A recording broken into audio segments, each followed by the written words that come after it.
작가의 시선 전효옥 작가님 자리하셨습니다. 안녕하세요. 반가워요. 눈길에 조심하셨어요?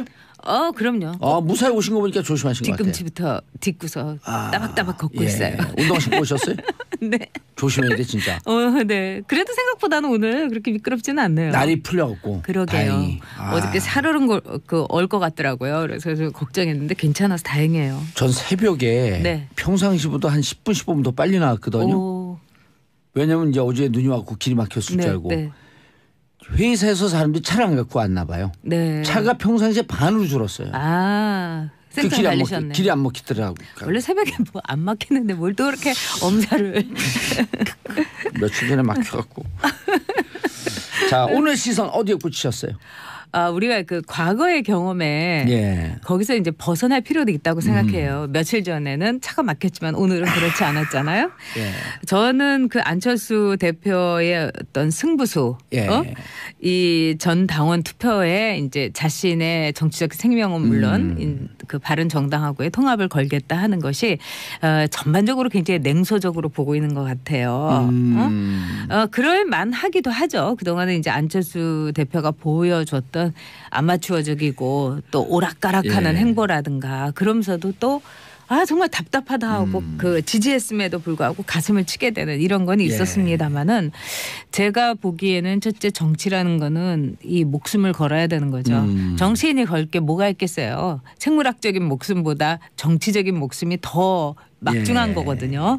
생물학적으로 죽어도 정치인은 정치인이지만 정치적 생명이 죽으면은 더 이상은 이제 한 인간으로서도 잊혀지는 거니까 그런 점에서 이제 정치적 생명을 걸었다는 승부수를 띄운 거죠. 그렇죠. 그건 제대로 된 딱 느낌으로 오세요. 승부수를 띄운 게. 당연하죠. 이것보다 더한 승부수가 어디 있겠어요. 그리고 두 번째는 냉소적으로 보고 냉소적으로 말할 수 있는 자격이 과연 대한민국 국민 중에 또는 정치인 중에 진짜 있을까 이런 생각도 들어요. 이제 혹자는 그러죠. 딱 전당원 투표에 붙였다 하니까 오세훈 시장의 그 투표가 생각이 난다. 그렇기 때문에 안철수가 이제 오세훈 시장 못지않게 이제 끝나는 거다. 패망할 것이다. 네, 그렇게 보기도 하죠. 그런데 제가 볼 때는 이제 안철수의 선택이 오세훈 파트 2냐 아니면 정말 정치적인 기적이냐. 저는 안철수가 폭망을 한다 하더라도 이런 하나의 승부수를 띄우고서라도 이 정치판을 떠난다면 그 자체가 의미가 있다 이렇게 생각을 해요. 즉 국민 성과가 없을 거라고 예측하세요? 저는 반반이에요. 그리고 이제 전당원 투표에서 얼마나 이제 동원력을 갖고 있느냐, 또 대표가 모바일로 한다 그러더라고요. 그렇죠. 그런 점에서는 상당히 이제 승부수도 있긴 하지만은 문제는 뭐냐면은 안철수가 갖고 있는 그 어떤 정치적인 팬덤이 그렇게 공고하지가 않아요. 예를 들면은 박근혜 팬덤이라든지 그 문재인 팬덤이라든가 그래서 정치인이 이런 승부수를 띄울 때 가장 이제 뒷 배경을 받쳐주는 거는 정치인의 즉 강력한 지지력. 네가 어떤 짓을 하더라도 여기까지 나갈 수 있는 정치인의 어떤 강력한 팬덤인데 그 점에서는 부족하죠. 그리고 두 번째는 국민의 정당이 갖고 있는 아주 묘한 그 얼치기 지역 그 기반에다가 또 그러면서도 그들이 갖고 있는 가치가 굉장히 혼재되어 있다는 것. 그런 점에서는 저는 문제는 있다고 보지만은 그러나 우리 국민들이 갖고 있는 시선도 있어요. 좀 이제 고만했으면 좋은 사람들이 있잖아요. 그 사람들을 꽤 많죠. 네. 그래서 이번에는 뭐 안철수가 이제 기자회견에서 구태와의 이별을 얘기를 했지만은 국민들 특히 이제 호남 지역에 있는 분들이라고 해서 다 호남 출신 정치인들을 다 지지하는 게 아니에요. 그분들도 반반이었어요. 처음에는 그 어떤 친노계로부터 이제 홀대를 받았던 그 구원이 있어서 지지한 분도 있지만 진정한 이 나라의 새로운 정치를 원해서 안철수를 지지한 사람이 있었어요. 그런 분들이 많아요. 그렇죠. 그러니까 그분들이 얘기하는 건 2016년에 총선 때 국민의당 바람, 안철수 바람이 분 건 분명하잖아요. 그렇죠. 그래서 그때 이제 국민의당을 지지했던 분들이 저한테 이제 그런 얘기를 했었어요. 이 호남에 계신 분들이 무능하지 않다, 무책임하지 않다. 그러나 어설프다. 하지만 어설픈 거는 자신이 아주 고된 훈련을 통해 가면서 정말 도제 밑에서 이 호남이라는 도제 밑에서 그 정치 10단의 도제 밑에서 고생하면 되지 않겠느냐 이런 이제 생각을 하신 분도 있죠. 그래서 제가 보기에는 이 안철수의 승부수에 대해서 우리가 마음도 열고 눈도 열고 볼 필요는 있다 이렇게 생각을 합니다. 예, 알겠습니다. 그러면서 정치인 안철수 전격 분석. 네, 일단 매우 독특한 캐릭터의 그 정치인이죠. 예. 첫째는 그 모든 캐릭터가 이 반정치적이에요. 안철수는. 그러니까 골방의 정치인이고 그다음에 사람을 좋아하지 않고 예. 그리고 사람이 떠난다는 말을 많이 들었고 실제로 그랬어요. 그래서 또 두 번째는 뭐냐면은 정치인에게 제일 중요한 거는 인파워먼트예요. 그러니까 각자의 자신을 도와주는 지지 세력 혹은 정치인들에게 당신은 뭘 해달라고 확실하게 임무를 줘야 돼요. 아, 그게 임무임과 동시에 신뢰. 그렇죠. 그리고 자기 자신도 여기서는 손을 띄어야 되는 거죠. 근데 이제 안철수 그 후보가 지난 대선에서 마지막에 했던 거는 나 홀로 뚜벅이 그러니까요. 유세였어요. 이거는 뭐냐면은 다른 사람들이 뭐 할 거를 지정해 주지 않은 채 나 혼자서 김사과처럼 뚜벅이처럼 돌아다닌다고 하면 이거는 사실은 선거 운동으로서는 상당히 비조직적이고 원시적이고 무모한 거예요. 근데 그런 점에서 이제 최장직 교수가 이제 안철수의 그 정책 네트워크 내일의 이사장을 그만두면서 이런 얘기를 했죠. 나의 역할이 없었다. 나의 주장과 나의 아이디어가 전혀 받아들여지지 않았다. 그분의 역량을 극도로 썼으면 어마어마한 역량을 보였을 뿐인데. 네, 좋은 사람들이 모였지만 그 사람들에 대해서 할 일도 또 자신이 갖고 있는 후보로서의 말하자면 내 대신 보낸다 할 수 있는 사람이 안철수 주변에 하나도 없잖아요.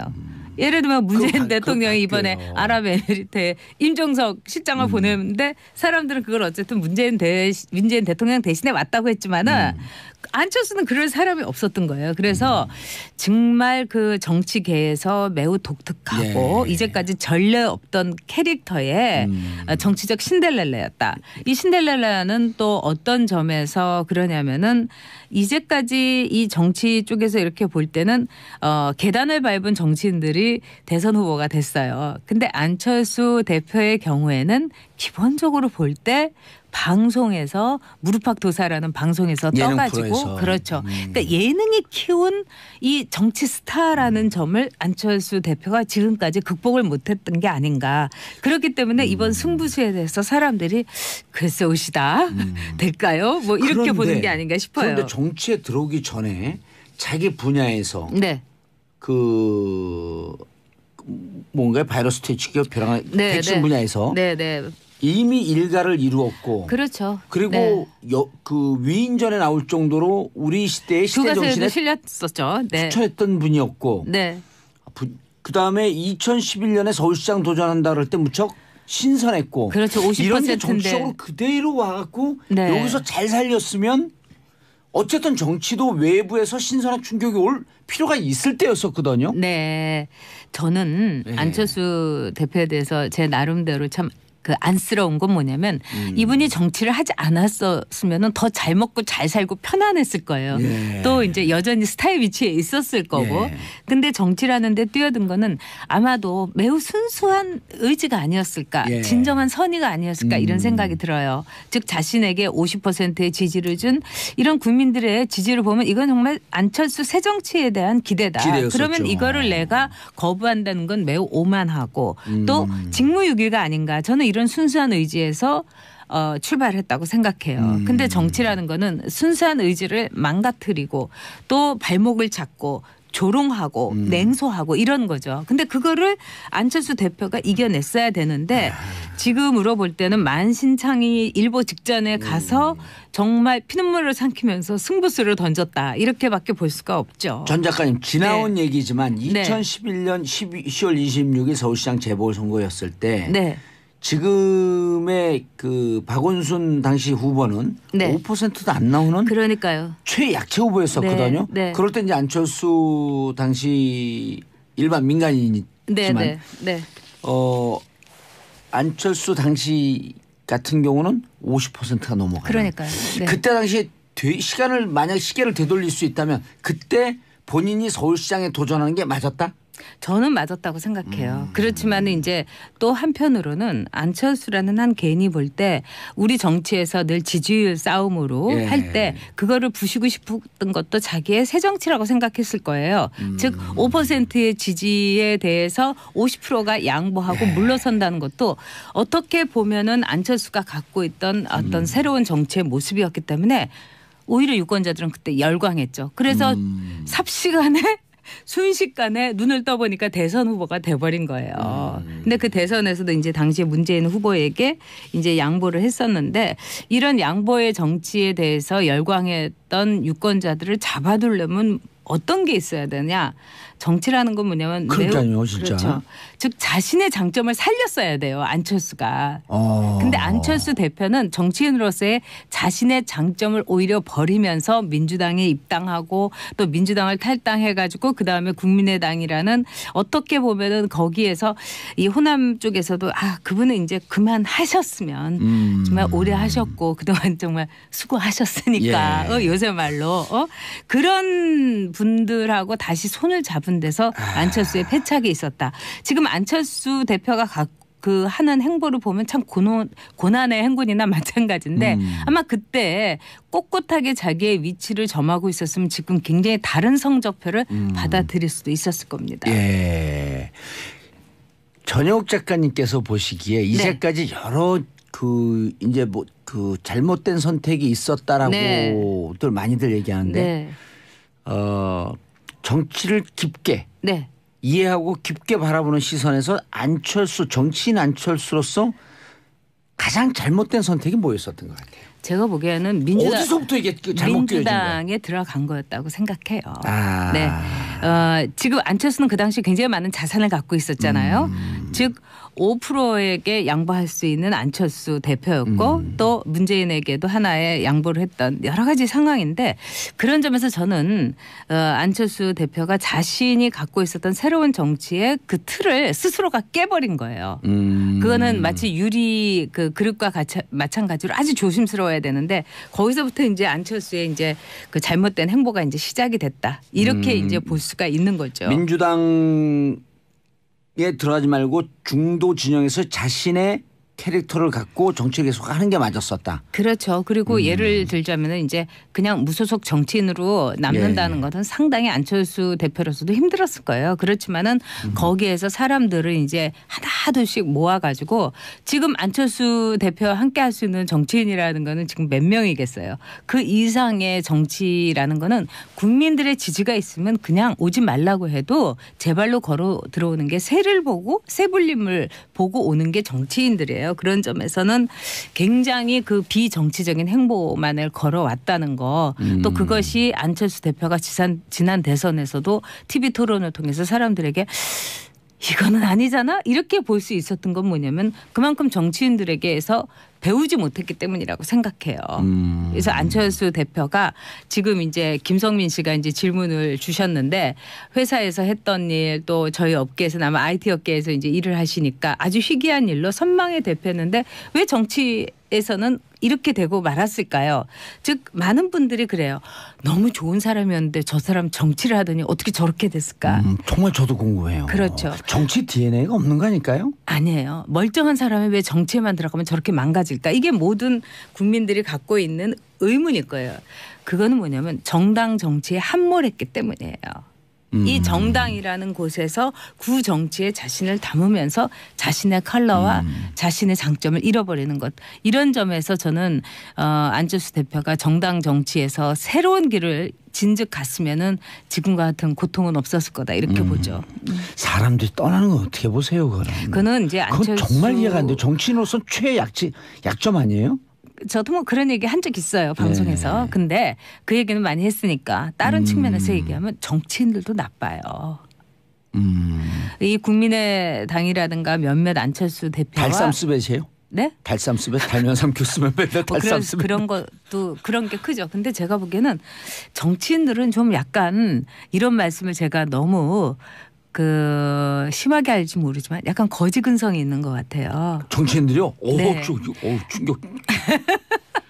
제가 뭐 자유한국당의 전전당에서도 느꼈는데 예. 돈이 많은 사람, 재산이 많다고 하면은 그 사람에게서 너무 돈에 대해서 기대를 많이 해요. 예를 들어서 그분이 밥을 어떤 걸 사주잖아요. 뭐 설렁탕을 사주면 째째하게 저렇게 돈 많은 사람이 설렁탕을 사준다고 호텔에서 내야지 이렇게 말을 하는 정치인들이 있었고 또 이제 전에 이제 뭐 굉장히 권위주의적인 직업을 가졌던 분들은 또 어떤 얘기를 하냐면은 아니 그렇게 술을 퍼마시고 나서 대리도 안 불러주고 그다음에 갈 때 봉투도 안 주고 이럴 수 있냐? 아니요, 저 정말 많이 봤어요. 그래서 안철수 많이 하죠. 그리고 안철수 대표에 대해서도 그 당에서도 그런 얘기를 많이 했었어요. 아니 그렇게 돈도 많은데 좀 풀지. 그런 얘기 저도 들었어요. 쓰지. 그런 얘기는 저도 들었어요. 네. 그리고 뭐 누구 뭐 이렇게 이 차도 좀 사주지. 예. 기사도 붙여주지. 물론 요즘 밥도 잘 산대요, 근데. 그런데 너무 늦었어요. 아니 늦었다기보다는 저는 밥을 사달라고 하는 정치인들이 문제라고 봐요. 아니 그러니까 굳이 내 밥그릇 내가 채우고 내 밥 내가 사 먹으면서 정치를 해야지 새로운 정치가 시작되지. 정말 저기 참신하고 이런 사람들이 맨날 남한테 밥 사달라고 하고 안철수 대표가 제가 한마디 해도 돼요? 밥 사준 사람 아니잖아요. 네 입으로 들어가는 밥 네 돈으로 먹으라. 그렇죠. 저도 그렇게 생각해요. 그걸 밥을 사달라니까 요새 말로 되지. 내 팔 내가 흔들고 예. 그거하고 똑같은 거예요. 네 팔 네가 흔들고 이 우리나라 정치인들도 그런 점에서 예. 안철수 대표의 어떤 이 돈에 대해서 안철수 대표를 일종의 그 돈주머니로 보는 시각 이거에서 벗어나야 돼요. 맞아요. 저는 오늘 그런 컨셉 거를 좋아요. 너무 봤기 때문에 오늘 컨셉 좋아. 네 밥 네가 먹으라. 속이 다 시원하네. 후원금 달라고 그러고 그 후원금으로 밥 먹으면 되잖아요. 아니 그리고 왜 정치인들이 맨날 호텔에서 좋은 밥을 먹어야 돼요? 맞아요. 오히려 우리 국민들이 먹는 밥하고 똑같은 수준의 밥을 먹어야 돼요. 예. 저는 그래서 자유한국당의 전전당에 있을 때도 제발 이러지 말아라. 예. 기본납법 3만 원에서 5만 원 올리는 거 그런 거 하지 말아야 돼요. 네. 그러고 이랬어요. 지금 자유한국당의 전전당에서 왜 어떻게 자기의 지역구에 있는 지역 구민보다 더 좋은 밥을 먹어야 되냐. 그 지역구의 수준에 맞게 먹어야 된다. 물론 강남 지역구 라면 강남 수준에 먹는 거 제가 뭐라고 저는 하잖아요. 강남 지역구입니다. 글쎄요. 강남 좌파일 뿐이죠. 자, 안철수 대표와 유승민 대표 둘이 만나면 지금 이제 유승민 대표 흥분했어요. 유승민 또 전문가 아니에요. 그러니까 유승민 대표의 경우는 지금 뭐 이렇게 잃을 게 없어요. 예. 안철수가 잃을 게 없다 하지만 진짜 잃을 게 없는 사람이 유승민이잖아요. 아니 안철수 대표가 저렇게 선언하면서 갈 길이 많아진 것 같아요. 그렇죠. 유승민 대표는. 그렇고 또 안철수 그 대표가 시간 많아요. 괜찮아요. 이 실패를 한다 하더라도 안철수라는 한 정치인이 여기서 상처를 입고 또 마침내 정치적인 목숨을 정말 단두대에서 이렇게 사라지게 했지만 그는 이슬이 아닐 거라고 저는 생각을 해요. 사라진다 한들.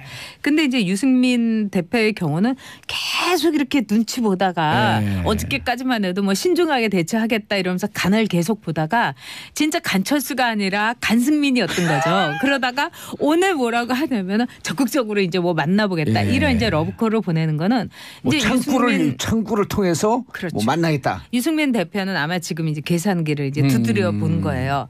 일단 이 통합이 됐으면 누가 대표가 되면 좋을까 이런 여론조사에서 유승민이 안철수를 앞섰잖아요.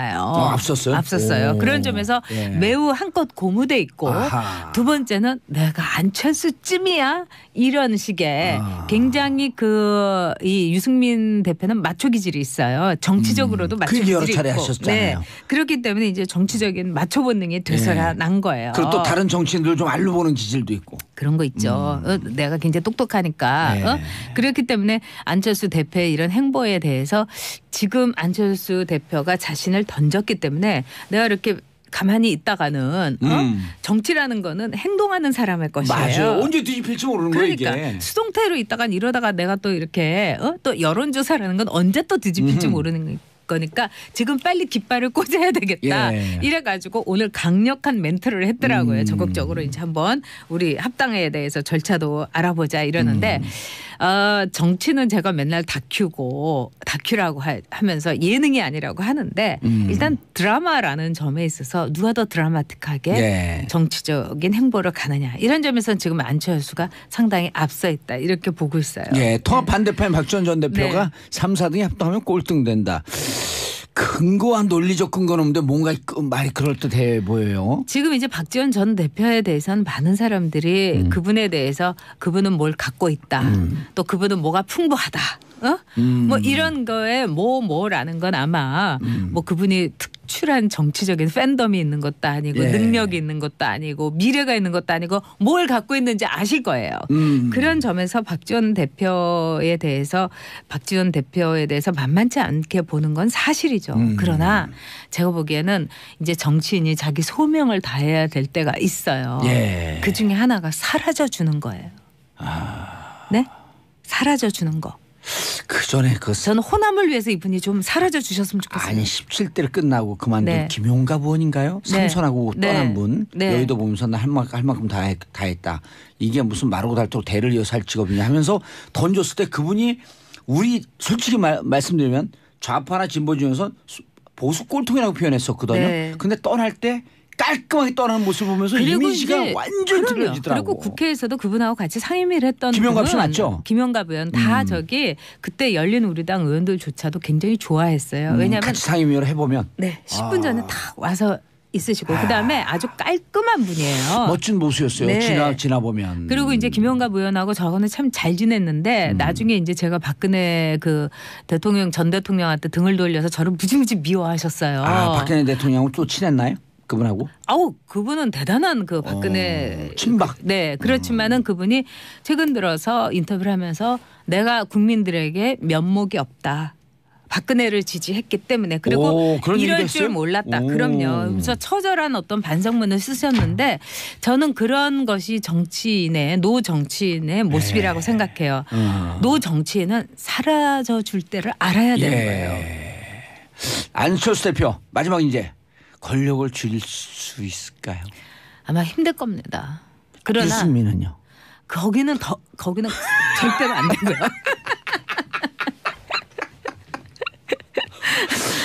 저는 어떤 바람이 아니라 객관적 평가이신 거죠? 저는 그럼요.